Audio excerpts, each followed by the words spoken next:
आपने साइंस की किताबों में डिस्कवरीज के बारे में सुना होगा, मगर क्या आप जानते हैं कुरान 1400 साल पहले ही वो बातें बता चुका था। कायनात का फैलना, इंसानी जिंदगी का असल और वो राज जो दुनिया अभी जाकर समझ रही है। क्या ये सिर्फ इत्तेफाक है? जवाब आपको हैरान कर देगा। 1929 में एडविन हबल ने यह दरियाफ्त किया कि कायनात लगातार फैल रही है, लेकिन यह बात कुरान में 1400 साल पहले ही लिखी जा चुकी थी। सूरह अद-धारियात आयत 47 में अल्लाह फरमाते हैं, और आसमान को हमने कुव्वत से बनाया है और हम यकीनन वसअत पैदा करने वाले हैं। सोचिए, एक दौर जब लोग समझते थे कि आसमान एक स्थिर गुंबद है, कुरान उस वक्त एक ऐसे राज्य को बयान कर रहा था जो इंसानी इल्म के लिए नामुमकिन था। यह क्या सिर्फ इत्तेफाक है या कुरान की इलाही असल का सबूत? इंसानी जन्म का सफर साइंस के लिए एक मुश्किल राज था जो सिर्फ माइक्रोस्कोप और एडवांस्ड टेक्नोलॉजी के बाद समझ में आया। लेकिन कुरान ने 1400 साल पहले ही इंसानी तख्लीक के स्टेज को बेमिसाल तरीके से समझा दिया था। सूरह अल-मोमिनून की आयत 12 से 14 में अल्लाह फरमाते हैं, और हमने इंसान को मिट्टी के सत से पैदा किया, फिर हमने उसे टपकी हुई बूंद की शक्ल में एक महफूज जगह पर रखा, फिर हमने उस बूंद को जमे हुए खून की शक्ल दे दी, फिर उस जमे हुए खून को एक लोथड़ा बना दिया, फिर उस लोथड़े को हड्डियों में तब्दील कर दिया, फिर हड्डियों को गोश्त का लिबास पहनाया, फिर उसे ऐसी उठान दी कि वो एक दूसरी ही मखलूक बनकर खड़ा हो गया।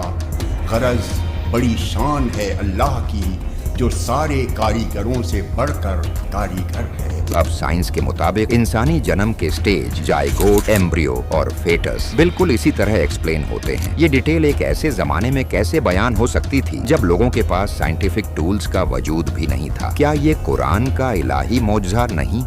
क्या आप जानते हैं कि इंसानी जिंदगी की बुनियाद पानी है? यह बात साइंस ने अब जाकर कंफर्म की है, मगर कुरान ने 1400 साल पहले ही इस हकीकत का इजहार कर दिया था। सूरह अल-अंबिया की आयत 30 में अल्लाह फरमाते हैं, जिन लोगों ने कुफ्र अपना लिया है, क्या उन्हें ये मालूम नहीं है कि सारे आसमान और ज़मीन बंद थे, फिर हमने उन्हें खोल दिया और पानी से हर जानदार चीज़ पैदा की है, क्या फिर भी ये ईमान नहीं लाएंगे? आज साइंस यह तस्दीक करती है कि हर जिंदा सेल का ज्यादातर हिस्सा पानी पर आधारित होता है। इंसानी जिस्म का लगभग 60% पानी है। समंदर, जो जमीन का ज्यादा हिस्सा कवर करता है, जिंदगी का असल मरकज है। ये बात उस जमाने में कैसे मालूम हो सकती थी जब ना माइक्रोस्कोप थे ना लैब्स? ये वही इलाही इल्म है जो इंसानी समझ से बलातार है और कुरान के मौजज़ाती होने का सबूत है।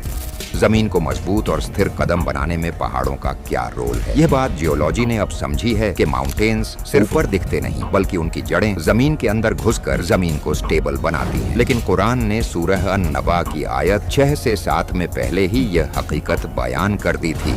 क्या हमने जमीन को एक बिछौना नहीं बनाया और पहाड़ों को जमीन में गड़ी हुई मेखें? साइंस के मुताबिक माउंटेन्स टेक्टोनिक प्लेट्स को बैलेंस करते हैं और जमीन के अंदर होने वाली हलचल को रोकने में मददगार होते हैं। 1400 साल पहले जब लोग माउंटेन्स के सिर्फ ऊपर वाले हिस्सों को देखते थे, कुरान इनका असल काम बता रहा था। क्या यह किसी इंसानी इल्म का नतीजा हो सकता है या यह कुरान के इलाही मौजज़ात का एक और सबूत है?